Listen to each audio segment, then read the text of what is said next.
Bonsoir, bonjour, tout dépend de l'heure à laquelle vous prendrez plaisir à suivre votre émission Mon Heure Santé. Bienvenue à l'émission hebdomadaire de tous les vendredis soirs à partir de 20h, Mon Heure Santé. Émission d'information, de conseils, d'astuces santé et bien-être en direct live sur Facebook et YouTube. Bienvenue donc à Mon Heure Santé et pour conduire cette émission, votre humble présentatrice Diante Afoué, coach santé et bien-être, passionnée de la vie, juriste d'entreprise, créatrice de mode pour vous servir. Mon Heure Santé, ce soir, nous allons parler de vaccination Covid. Tout savoir sur la vaccination Covid. On entend parler de plusieurs vaccins. 4 vaccins ont reçu le feu vert de l'Agence européenne du médicament EMA pour être administrés aux habitants des pays du monde en prévention des formes graves de la Covid-19.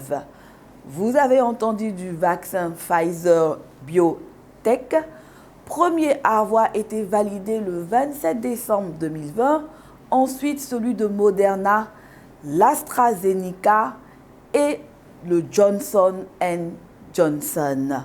Vaccination Covid.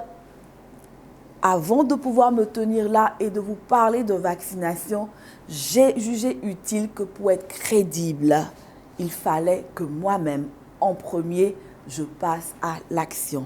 Alors, je vous propose, pour démarrer notre émission, de suivre l'élément vidéo de ma vaccination anti-Covid.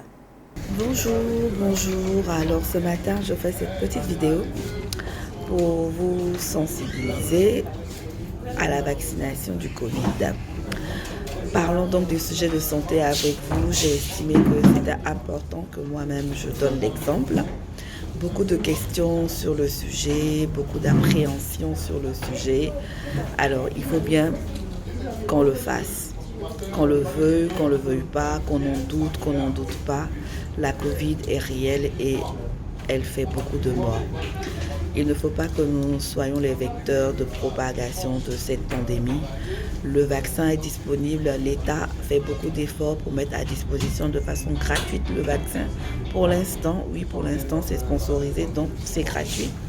Donc il faut que nous fassions le vaccin de sorte à protéger nos vies, protéger la vie des gens que nous aimons et surtout de nos nations afin de pouvoir continuer nos activités sereinement.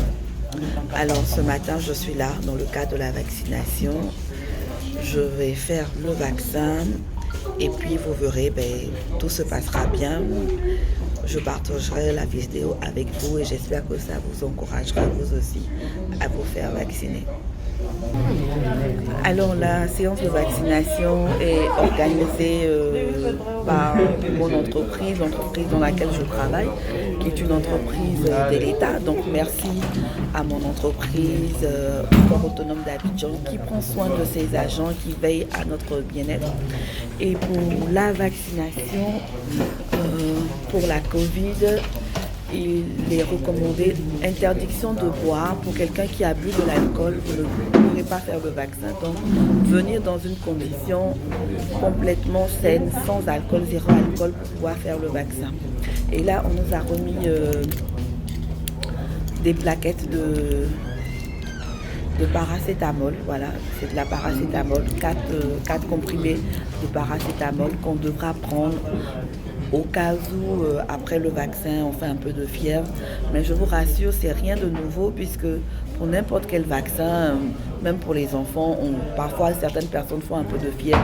C'est une réaction qui est tout à fait normale, donc pas de quoi se prendre la tête ou hésiter à vouloir faire le vaccin. Donc on continue le process. Donc si jamais je ne me sens pas un peu très bien, j'ai qu'à prendre deux paracétamol et peut-être après prendre 2 autres. Surtout manger avant de prendre la paracétamol.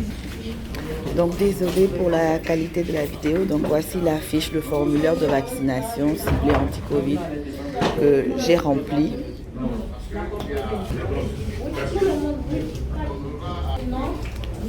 Donc petit moment d'échange avec l'agent de santé qui va poser des questions sur l'état de santé. Est-ce que vous avez des antécédents de santé? Voilà, on prend la température, êtes-vous malade, quelque chose? Non. Je n'ai pas fait de vaccin depuis quelques temps. Non. Pas de maladie chronique, tension. Non, pas de maladie. Non. Non.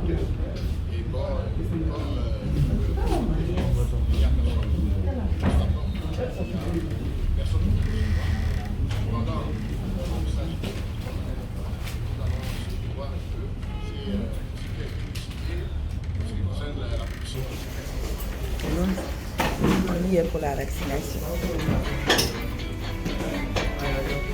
J'ai un peu peur des piqûres, hein, donc ne riez surtout pas, ne vous moquez pas de moi.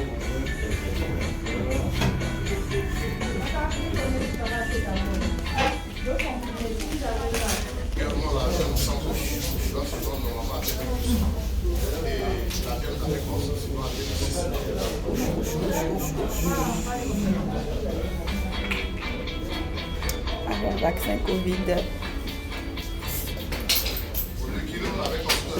Et voilà, c'est fait. On est quitte. Merci, madame. Alors, voici ma carte vaccin Pfizer effectuée. J'ai reçu la première dose. Donc, je vais recevoir la seconde au temps voulu. Bon, le vaccin a été réalisé. Après l'injection, on doit attendre 15 minutes, se poser 15 minutes pour voir comment on réagit. Donc, comment on réagit donc au vaccin. Donc, tout va bien. J'ai plein de collègues qui ont fait les vaccins et qui se portent très bien. Donc, n'ayez pas peur. Allez-y, il faut faire le vaccin pour que la COVID-19 soit vraiment un souvenir très lointain. Pour qu'on ne puisse plus parler de Covid, il faut qu'au moins 80% de la population se fasse vacciner pour qu'on n'entende plus parler de Covid. Quelqu'un dirait oui, mais bon, est-ce que c'est sûr à 100%? Qu'importe, même s'il y a une marge de 5%, de 10% de non-fiabilité, les 90 autres pourcents de fiabilité comptent énormément et c'est sur ça qu'on doit maximiser pour que la majorité soit vaccinée et qu'on ne parle plus de Covid-19. Allez, bye bye et puis faites-vous vacciner. C'est encore gratuit, profitez de la gratuité. Beaucoup de pays n'ont pas encore la chance d'avoir reçu le vaccin. Nous avons la chance en Côte d'Ivoire de l'avoir. Profité des efforts que le gouvernement fait pour mettre à notre disposition ce vaccin. Après, quand il sera plus gratuit, qu'on devra le payer, c'est pas sûr que les assurances prennent ça en compte. Donc ça pourra peut-être coûter très cher quand ça ne sera plus sponsorisé par le gouvernement. Alors, n'hésitez pas à profiter. Il n'y en a pas assez pour tout le monde. Donc, premier arrivé, premier servi. Ne traînez pas chez vous et faites-vous vacciner. Comme vous venez de visionner cette vidéo, je me suis bel et bien fait vacciner avec le vaccin Pfizer. Comment se faire vacciner? Que savoir sur la vaccination? Voici de quoi nous allons parler tout au long de cette émission de ce soir. Qui doit être vacciné en premier? Qui d'autre peut se faire vacciner? Faut-il vacciner les femmes enceintes? Qui ne doit pas se faire vacciner? Ces vaccins sont-ils recommandés pour les adolescents? Quelle est la posologie recommandée? Les vaccins sont-ils sûrs? Voici une grande question que se pose le commun des mortels et particulièrement chez nous en Afrique. On a entendu tellement de choses sur les vaccins. Donc ce soir, on va essayer d'apporter des éléments de réponse fiables. Les vaccins sont-ils sûrs? Quelle est l'efficacité des vaccins? Sont-ils efficaces contre les nouveaux variants? Ça aussi, ce sont des interrogations tout à fait pertinentes et légitimes que vous devez avoir. Le vaccin empêche-t-il l'infection et la transmission? Quelle est la procédure de vaccination et quels sont les centres de vaccination ici en Côte d'Ivoire, du pays où nous transmettons, nous émettons cette émission? Bienvenue encore à Mon Heure Santé. C'est le moment de vous asseoir parce que nous allons entrer de plein pied dans notre sujet. Qui doit être vacciné en premier? Alors, l'Organisation mondiale de la santé nous dit, tant que l'approvisionnement en vaccins est limité, il est recommandé de donner la priorité aux agents de santé à haut risque d'exposition et aux personnes âgées, notamment celles âgées de 65 ans et plus. Qui d'autre peut se faire vacciner? Les personnes présentant différentes affections associées à une majoration du risque de maladies graves. Parmi ces affections médicales, mentionnons l'hypertension, le diabète, l'asthme, les maladies pulmonaires, hépatiques ou rénales, ainsi que les infections chroniques stables ou sous contrôle. Des études supplémentaires doivent être menées cependant pour savoir quels sont les effets de la vaccination sur les personnes immunodéprimées.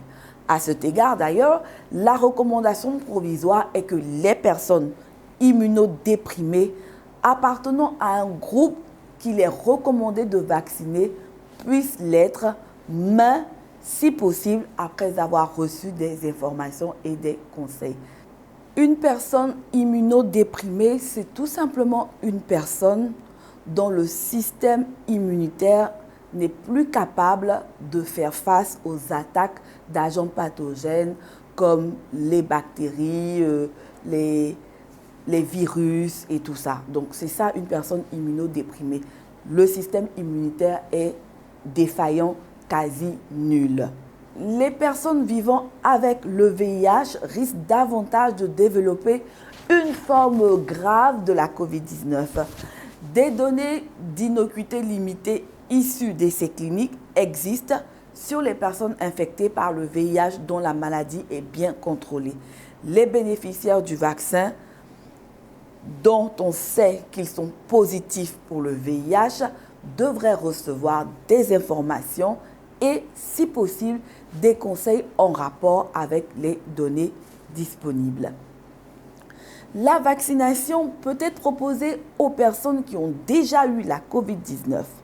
Cependant, sachant que les stocks de vaccins sont limités, ces personnes peuvent décider de reporter leur vaccination anti-COVID-19 et attendre pendant une période allant jusqu'à 6 mois après l'infection par la COVID-19.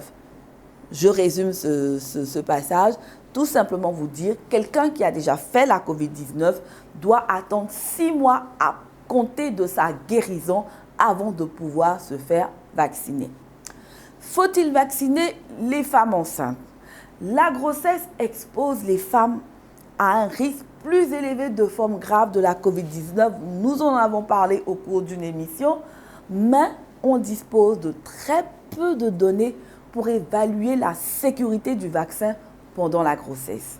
Les femmes enceintes peuvent recevoir le vaccin si les avantages de la vaccination chez elles l'emportent sur les éventuels risques du vaccin.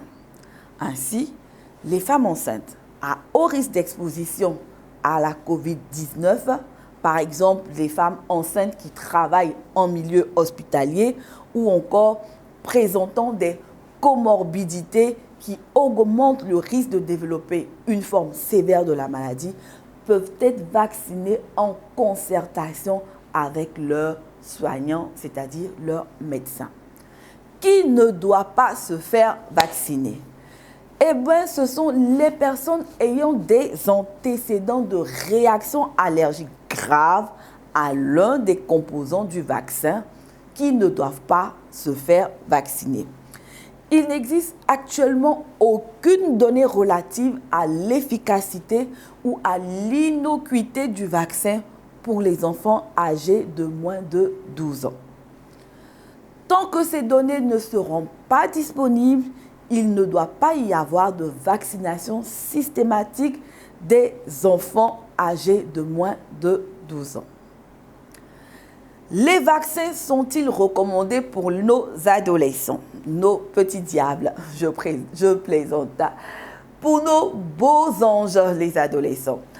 Un essai de phase 3 chez les enfants âgés de 12 à 15 ans a montré une efficacité élevée et un profil d'innocuité satisfaisant dans ce groupe d'âge, ce qui a conduit à étendre donc l'indication de l'âge qui est passé de 16 à 12 ans.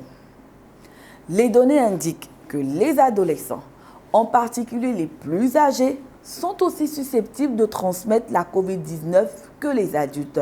L'OMS alors recommande au pays d'envisager d'administrer le vaccin chez les enfants âgés de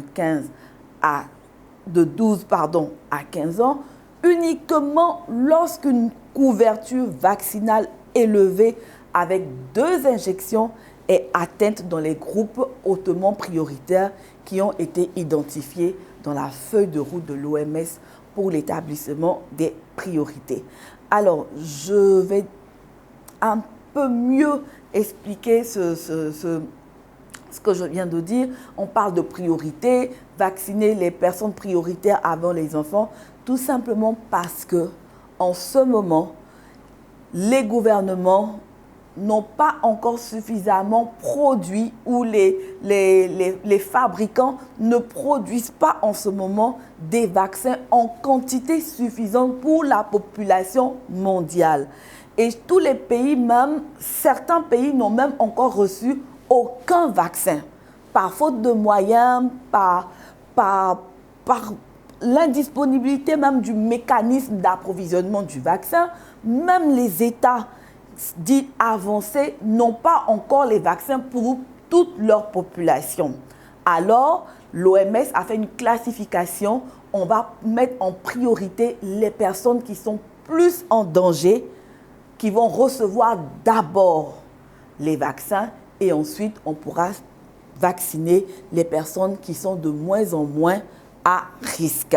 D'où le choix entre un adolescent qui est entre 12 et 15 ans devant un adulte de 45 ans ou de 60 ans. On va mettre en priorité l'adulte de 60 ans, après celui de 40 ans. Et s'il y en a encore, alors on passera aux ados parce qu'ils sont moins exposés que les personnes adultes.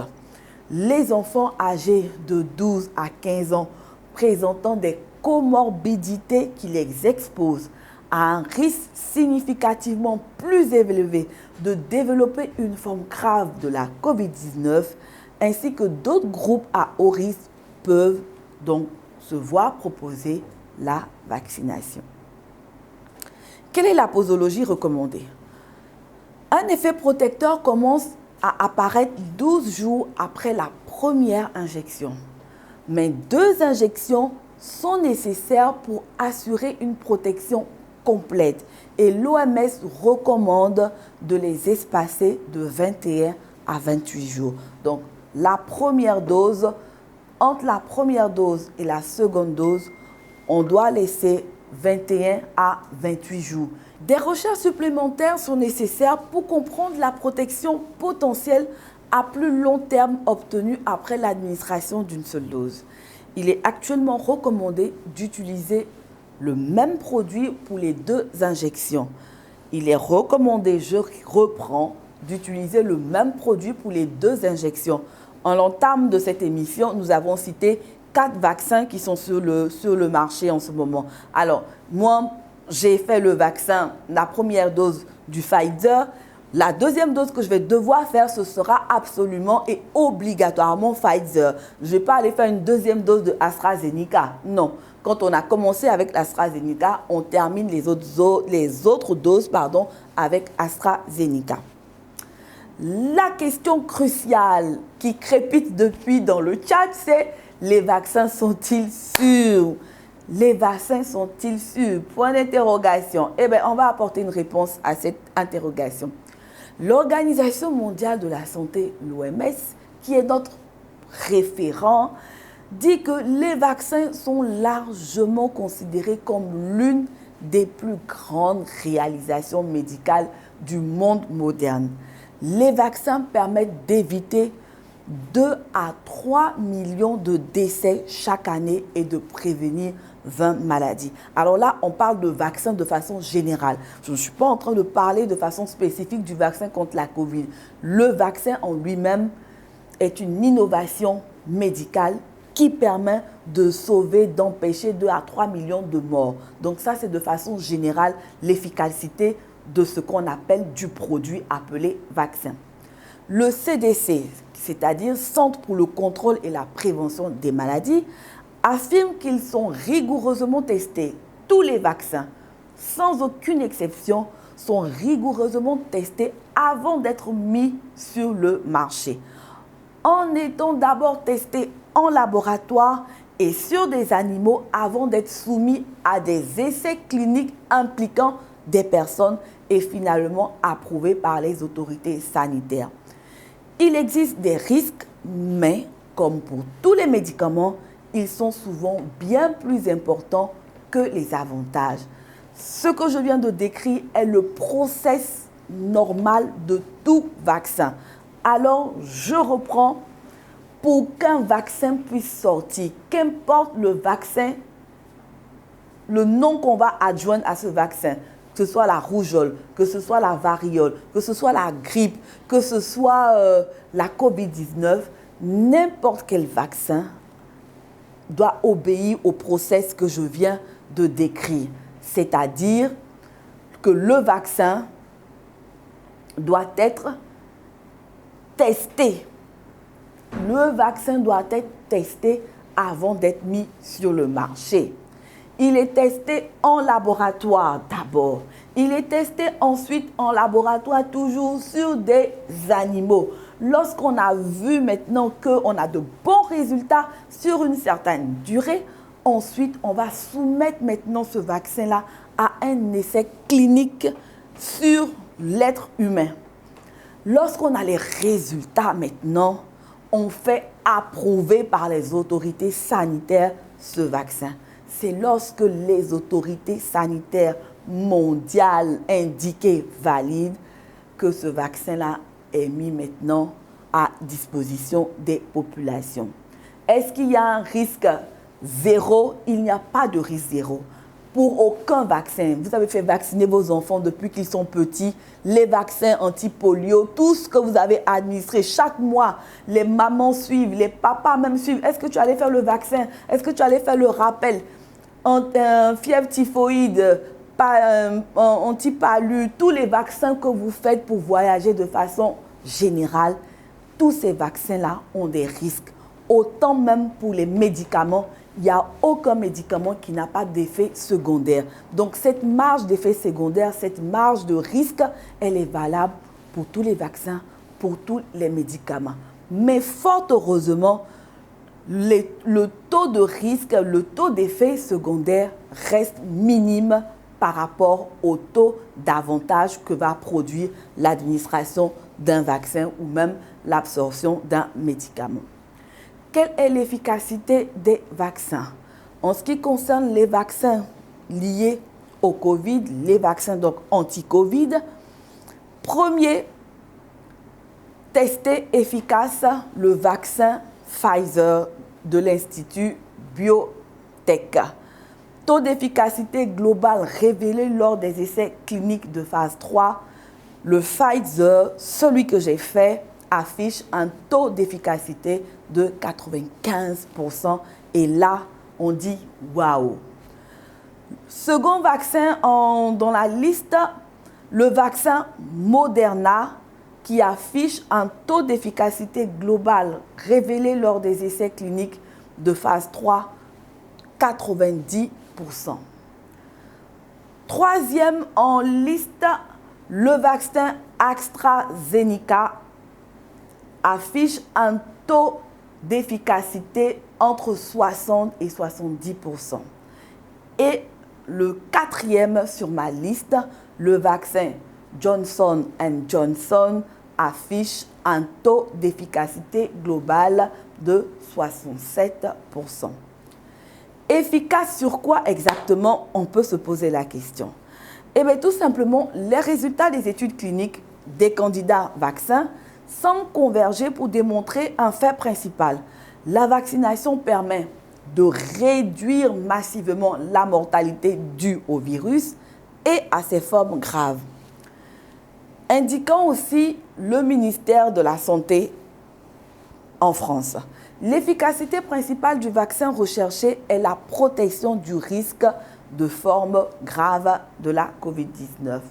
Concernant la réduction du risque de transmission de la maladie, peu étudié au départ, le professeur Arnaud Fontanet de l'Institut Pasteur a expliqué le 30 juin sur BFM TV que la vaccination réduisait la contagion. Et je vais citer ce que le professeur a dit. Votre risque d'être contagieux est beaucoup moins important que si vous n'étiez pas vacciné. Quand vous êtes vacciné, vous diminuez de 80 à 90% de risque de moins d'être infecté. Et si par malchance vous étiez infecté, vous diminuez considérablement entre 50 et 85% votre risque de transmettre ce virus à quelqu'un d'autre. Qu'est-ce que cela veut dire en français plus simple? En français plus simple pour nous autres qui ne parlons pas correctement français. Alors en français plus simple, ça veut simplement dire vous avez peur de vous faire vacciner. Le vaccin, est-ce que ça marche? Est-ce que c'est bon? Est-ce que ça ne va pas nous donner des maladies? Est-ce que pas? Le professeur nous dit simplement, écoutez, nous sommes devant une situation, devant une réalité qui est la COVID-19. Le risque d'être contaminé par cette maladie est grand. On porte le masque, on respecte les mesures barrières, mais quand ça se déclenche, je n'ai pas à vous rappeler tout ce qu'on peut voir comme personnes qui meurent en cascade. Voici la première réalité. Alors, nous avons trouvé une solution palliative qui est le vaccin anti-Covid. C'est vrai, le vaccin ne va pas vous assurer à 100% de ne pas contracter la maladie. Mais au moins, si vous vous faites vacciner, lorsque vous allez être en contact avec quelqu'un qui a le virus, peut-être direz-vous qu'il y a une autre variante du virus, même si vous êtes en contact avec cette personne-là, parce que vous vous serez fait vacciner, vous avez entre 80 et 90% de chances de ne pas être contaminé par cette personne, même si elle a une variante exceptionnelle de COVID-19. Premier avantage. Deuxième avantage, si même par malchance, par extraordinaire, vous arrivez, malgré que vous ayez été vacciné, à contracter le virus, vous avez ensuite entre 50 et 85% de chances de ne pas faire une forme grave de la maladie et donc assurément d'en guérir. Voici les deux avantages que nous avons à faire ce vaccin anti-Covid. Le vaccin est-il efficace contre les nouveaux variants? L'OMS nous dit quoi à ce sujet? L'OMS nous dit que les vaccins actuellement disponibles et approuvés sont jusqu'à présent efficaces contre tous les variants du virus. Je reprends, les vaccins, et là je monte un peu de la voix, les vaccins actuellement disponibles et approuvés sont jusqu'à présent efficaces contre tous les variants du virus, a assuré le jeudi 20 mai l'Organisation mondiale de la santé, tout en appelant à continuer à agir avec prudence face à la Covid. Et agir avec prudence, ça signifie quoi? Même si vous vous êtes vacciné, vous n'êtes pas sûr que les personnes que vous côtoyez se sont faites vacciner. Alors, il faut continuer de respecter les gestes barrières. Port du masque, lavage des mains, tousser dans le coude, éviter d'aller dans les endroits où il y a trop de monde parce que trop de monde peut être un terrain favorable à la transmission du virus. Tous les variants du virus de la COVID-19 qui sont apparus jusqu'à présent répondent aux vaccins disponibles et approuvés par l'OMS, a encore souligné Hans Kluge, le directeur de l'OMS Europe, lors d'une conférence de presse en ligne.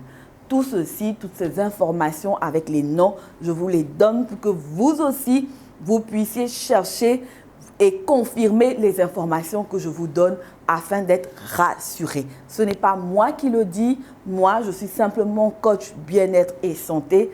Je me suis documentée, j'ai comparé les informations que j'ai prises de part et d'autre et j'ai fait le tri pour en sortir les meilleurs. Interrogé sur l'efficacité du vaccin d'AstraZeneca sur le variant B1351, identifié pour la première fois en Afrique du Sud, l'OMS estime que la vaccination avec ce sérum réduit les formes graves de COVID-19. Alors, mesdames, messieurs, AstraZeneca, Pfizer, Johnson & Johnson, Moderna, allez-y. En fonction de la disponibilité des vaccins, n'hésitez pas. Si en Europe, la situation sanitaire s'améliore, les voyages internationaux doivent toujours être évités. C'est ce qui est recommandé. Face à une menace persistante et à de nouvelles incertitudes, a prévenu encore Hans Kluge, notamment celles liées aux nouveaux variants préoccupants décelés d'abord en Inde, mais identifiés dans la moitié de la cinquantaine de pays de la zone. Donc faisons attention. En ce moment, les vols ont repris, les gens se font vacciner. On a envie de voyager, on est resté enfermé à la maison, on est resté coupé de sa famille qui est à l'étranger. Si ce n'est pas primordial, je vous conseille, je vous recommande de rester encore sur place à attendre que vraiment les choses se normalisent. Que ce soit ici en Côte d'Ivoire, que ce soit en Afrique, que ce soit en Amérique, que ce soit en France, en Europe, pour qu'on puisse atteindre un seuil selon lequel on peut dire que le vaccin, on peut circuler comme ça, il faut que les populations de chaque État se soient faites vacciner à hauteur de 80%. Nous sommes loin de ce compte parce que, encore une fois, les maisons, les industries qui produisent les vaccins ne sont pas à mesure d'en produire de façon suffisante pour la population mondiale. Alors faisons attention.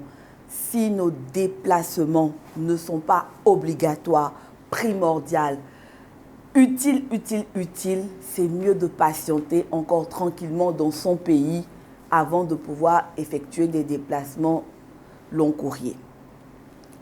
Baisse du nombre de cas, c'est une menace incertaine, a souligné Catherine Smallwood, qui est chargée des situations d'urgence à l'OMS Europe. La pandémie n'est pas terminée. La pandémie n'est pas terminée. D'ailleurs, on peut entendre d'ici et là qu'aux États-Unis, il y a encore des trucs, des foyers. À tel endroit, il y a des foyers qui sont en train de naître. Alors, s'il vous plaît, la pandémie n'est pas terminée. À chaque fois qu'il y a les périodes de vacances, dès que la période de vacances se termine, on assiste à une flambée de contagion.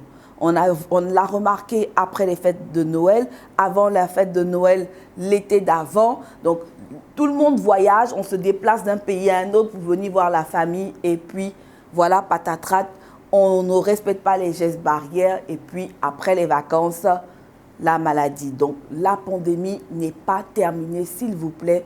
Prenons au sérieux les mesures barrières et surtout, faisons-nous vacciner.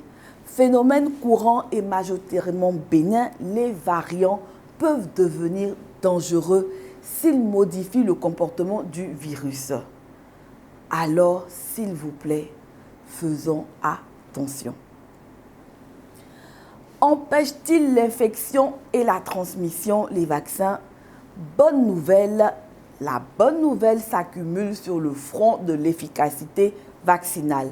Les premières études solides en vie réelle sur de très larges échantillons de population, que ce soit en Israël ou au Royaume-Uni, non seulement confirment l'efficacité du vaccin Pfizer pour empêcher la maladie de Covid-19, mais tendent à montrer une réduction considérable de la transmission virale, ce qui n'était pas évident du tout jusqu'ici.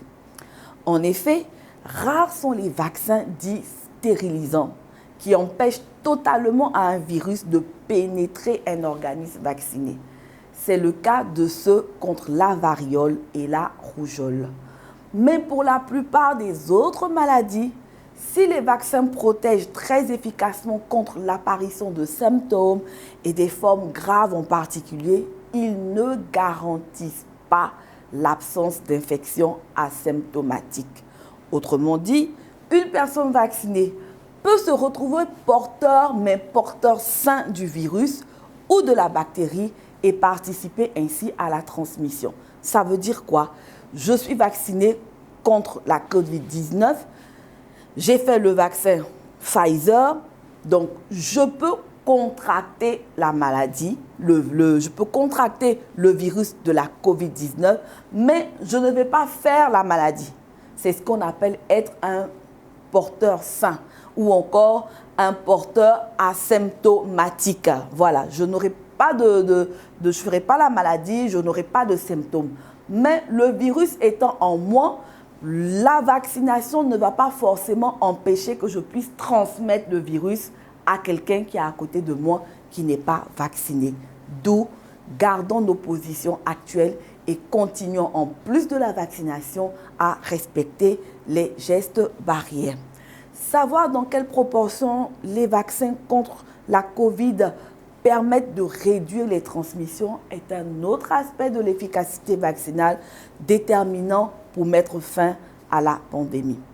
Pourquoi? Eh bien, tout simplement, si les vaccins empêchent le portage et la circulation du virus, cela signifie que même les personnes qui ne sont pas vaccinées bénéficient d'une protection au moins partielle grâce à ceux qui sont vaccinés autour d'elles.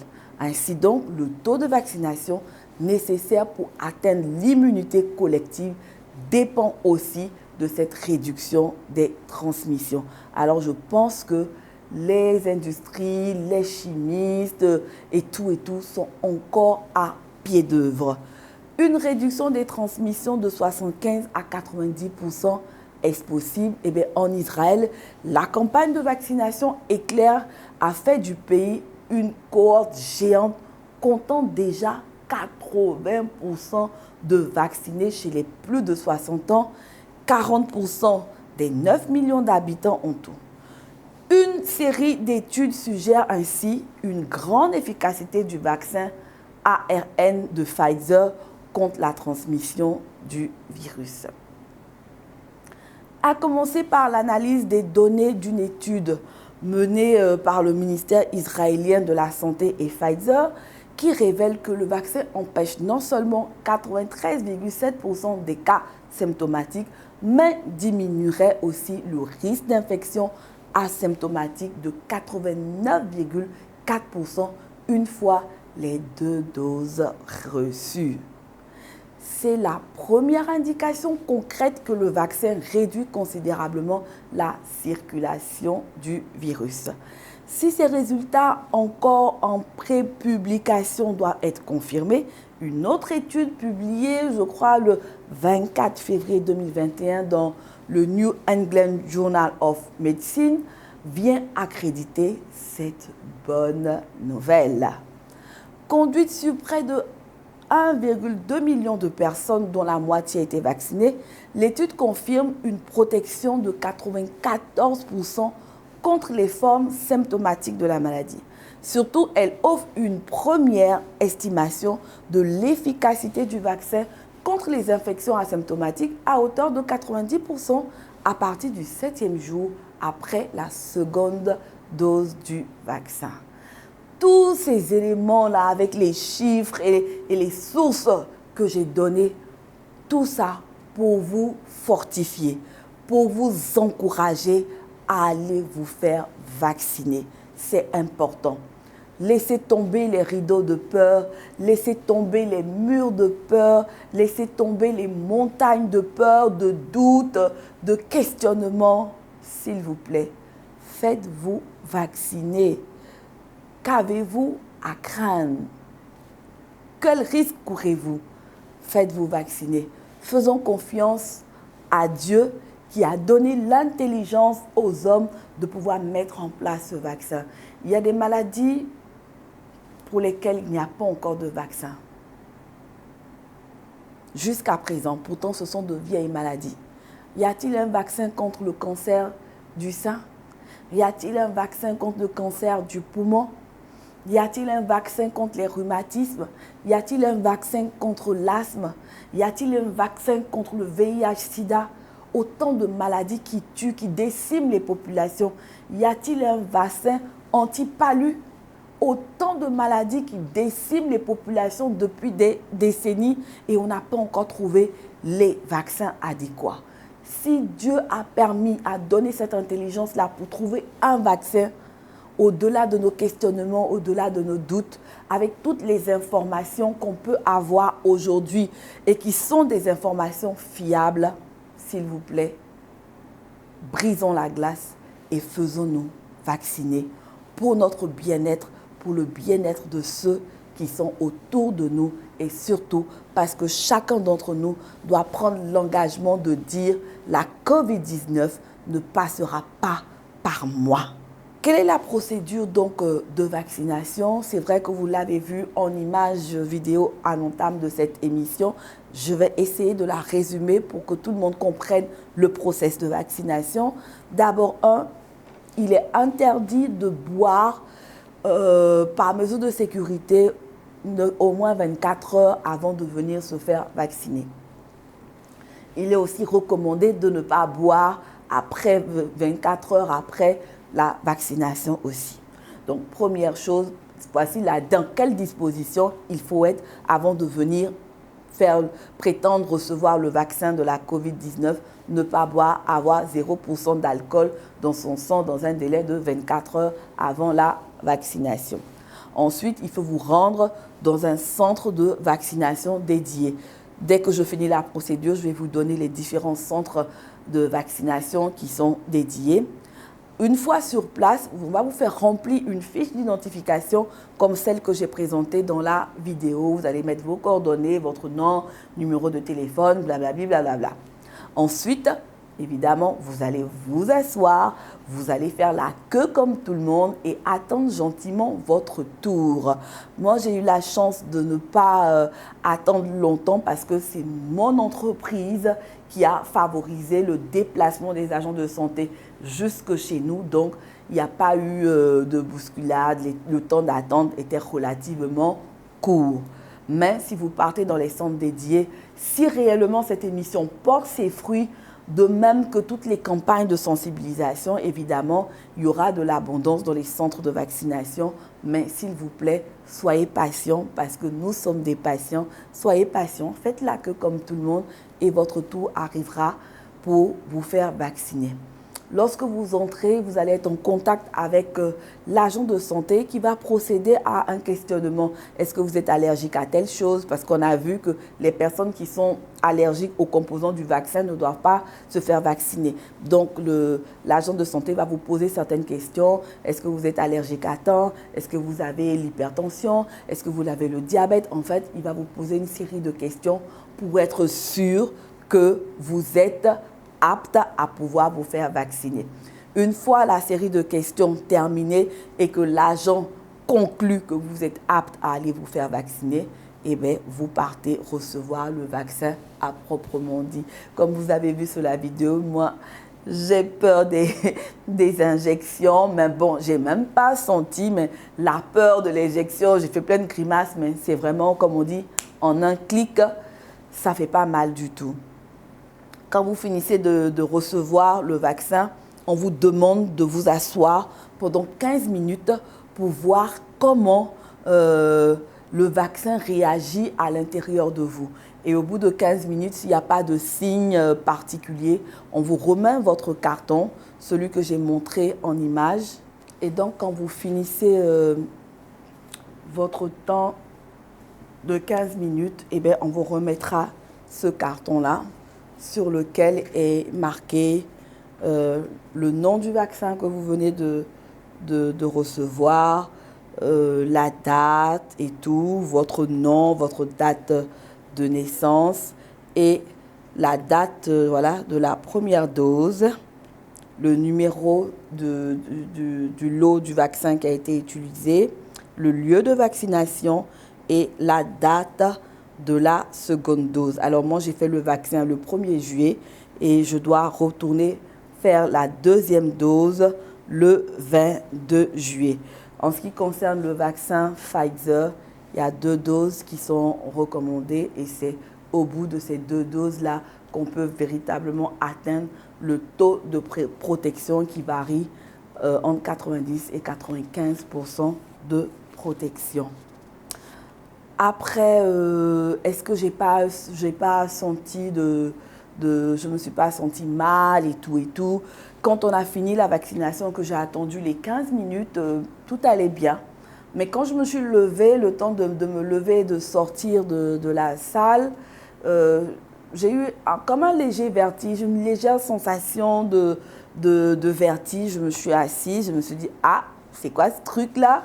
Je me suis assise et puis bon, au bout de 5 minutes d'attente, bon, ça s'est dissipé. Est-ce que c'est lié au vaccin? Est-ce que c'est pas lié au vaccin? Est-ce que c'est peut-être parce que j'avais pas mangé depuis l'avant-veille et tout? Bon, enfin, je ne veux pas forcément lier ce phénomène-là au vaccin, mais par honnêteté, je vous le dis, voici comment j'ai réagi. Ce n'est pas forcément lié au vaccin, ça peut être tout et n'importe quoi. Donc voilà, en gros, et depuis que je me suis fait vacciner, ben, tout va bien. C'est vrai que j'ai eu un peu mal quand même là au bras ou à l'endroit où on m'a vacciné pendant quand même 48 heures avant que la douleur ne disparaisse totalement. Et puis ben voilà, certains collègues qui se sont fait vacciner avec moi n'ont eu aucun signe de vertige, comme moi, j'ai eu le sentiment. La douleur, oui, ça fait mal, mais au bout de 1 heure, 2 heures, bon, ils n'ont plus rien senti. Pour dire que vraiment, on réagit au cas par cas. Et puis, comme on entend aussi tellement de choses, vous savez, notre tête, nos idées nous mettent dans des dispositions parfois. On a tellement peur, on a entendu des choses. Donc, peut-être que psychologiquement, ça peut créer un terrain favorable à certains signes, mais bon, c'est vraiment rien de sérieux. Alors, pour terminer, je vous ai invité à vous faire vacciner. Je voudrais vous indiquer maintenant les centres dédiés pour la vaccination. Cocody, dans le district sanitaire de Cocody et Bingerville, on a 6 sites de vaccination. Le CHU de Cocody, le CHU de Ancré, le HG de Bingerville, le lycée classique, le SSSU de Bingerville, le siège du district dispensaire urbain de Cocody. Dans le district sanitaire de Port-Bouët, il y a aussi 6 sites de vaccination. Le HG, l'hôpital général, HG, c'est l'hôpital général de Port-Bouët, l'antenne INHP Port-Bouët, la polyclinique Croissant-Rouge, le CSU, le COM Gonzagueville, le centre de santé municipal Aquaba derrière WAF, FSU, le COM Vridi Canal. Pour le district sanitaire de Yopougon-Ouest, on a 3 sites de vaccination. Centre confessionnel Sœur Catherine, le CHU de Yopougon-BAE. Yopougon-Est, on a aussi 3 sites de vaccination. INHP Yopougon, CSU Ouassakara, Centre médical Abobo. À Djamé, Plateau, à Tékoubé, nous avons 5 sites de vaccination. CSU Lokodro, FSU à Tékoubé, CAT à Djamé, FSU à Bobo, Doumé, hôpital des fonctionnaires. Voici donc les sites sur l'étendue au niveau d'Abidjan, du district d'Abidjan.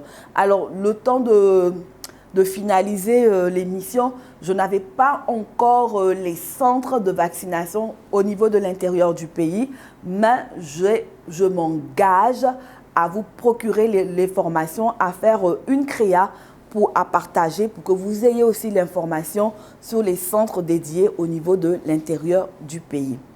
Alors, les vaccins nous protègent à 90%, à 95%, à 70%, à 67%. Pour la marge de 15, 20, 25% qui reste à protéger, je vous recommande tout simplement, 1, de respecter les mesures barrières, cache-nez toujours quand on sort, lavage de mains, respecter les périmètres de distanciation et ensuite la consommation dans votre hygiène de vie des produits Forever. Utilisez le gel lavant de Forever que vous connaissez maintenant, le hand soap, qui détruit à 99% les germes et les bactéries dans les mains. C'est un gel qui est fait à base d'huile d'amande douce en plus, donc ce gel-là ne va pas venir sécher les mains. Il va au contraire les assouplir. Ensuite, il ne faut jamais sortir de chez soi sans son gel hydroalcoolique. Et je vous propose ce soir le hand sanitizer, le gel hydroalcoolique de Forever, tout petit qui tient dans le sac, qui a une odeur agréable et qui est le numéro 1 mondial des gels antibactéries parce que c'est le seul gel hydroalcoolique qui tue à 99,19% les germes. Ça, vous pouvez le vérifier, ce n'est pas des paroles de commerçantes, c'est vérifié, approuvé. Autre produit que je vais vous donner pour vous protéger, pour renforcer votre système immunitaire, c'est la vitamine C. Alors, depuis que la COVID-19 a commencé, dans les premières heures, à défaut d'avoir vaccin, à défaut d'avoir traitement, les médecins recommandaient par mesure de précaution de consommer de la vitamine C pour simplement renforcer notre système immunitaire. Alors, la vitamine C de Forever qui s'appelle l'Absorban C, que vous voyez en image, est un concentré de vitamine C. Je me garderai de dire un nom pour comparer, mais de manière générale, la vitamine C qu'on achète dans les officines, vous avez pour une tablette, un bonbon à sucer de ImuBlend de vitamine C de Forever, à lui seul représente 5 cachets de vitamine C ordinaire qu'on achète en officine. Et mieux, à l'intérieur de la vitamine C de Forever, le ImuBlend, il y a de l'avoine. Pourquoi de l'avoine dans de la vitamine C? Eh bien, tout simplement parce que notre corps ne sécrète pas de vitamine C. L'apport en vitamine C nous vient de l'alimentation. 1. De 2, lorsque la vitamine C entre dans le corps, la vitamine C a du mal à rester fixée dans le sang. C'est pourquoi, lorsque vous prenez un des cachets qu'on achète en officine, au bout de 15-20 minutes, vous sentez du pulse. Ah oui, je me sens bien. Mais au bout de 2-3 heures, ratapla, on ressent la fatigue. Mais tout simplement parce que la vitamine C qu'on a consommée dans ces tablettes-là n'est pas restée fixée dans notre sang. Alors, l'intelligence médicale et industrielle de Forever a cherché comment fixer la vitamine C dans notre sang de façon durable. Innovation, associer la vitamine C à de l'avoine et ça donne le ImuBlend. Quand vous prenez, c'est des bonbons à sucer très agréables avec un bon goût d'orange citronné, un goût vraiment agréable et exquis. Vous sucez, ça se laisse déguster, c'est tellement agréable, ça se laisse déguster et vous avez votre plein de vitamine C toute la journée, votre système est blindé. En appoint de la vitamine C, le dernier produit que je vais vous présenter ce soir en prévention pour protéger notre corps et surtout renforcer notre système immunitaire, on va avoir le ImuBlend. Comme le nom l'indique, il va venir blinder notre système immunitaire. Et pour les personnes qui, au-delà de la COVID-19, sont immunodéprimés, je vous recommande fortement de pouvoir consommer le Immublend et aussi le gel, la pulpe d'aloe vera qui apparaît maintenant pour véritablement renforcer notre système immunitaire.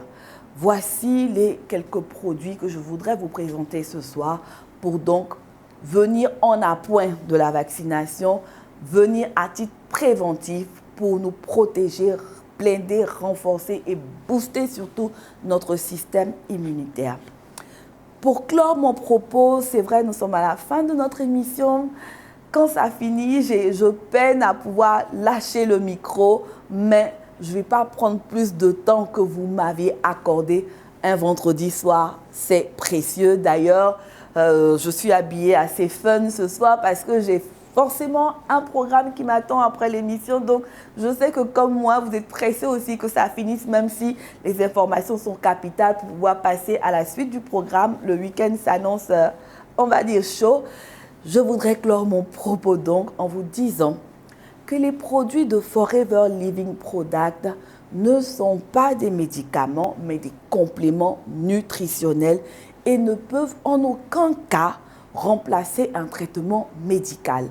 Nos produits contiennent des vitamines, des minéraux et d'autres nutriments naturels qui aident le corps à se défendre contre les effets des carences nutritionnelles.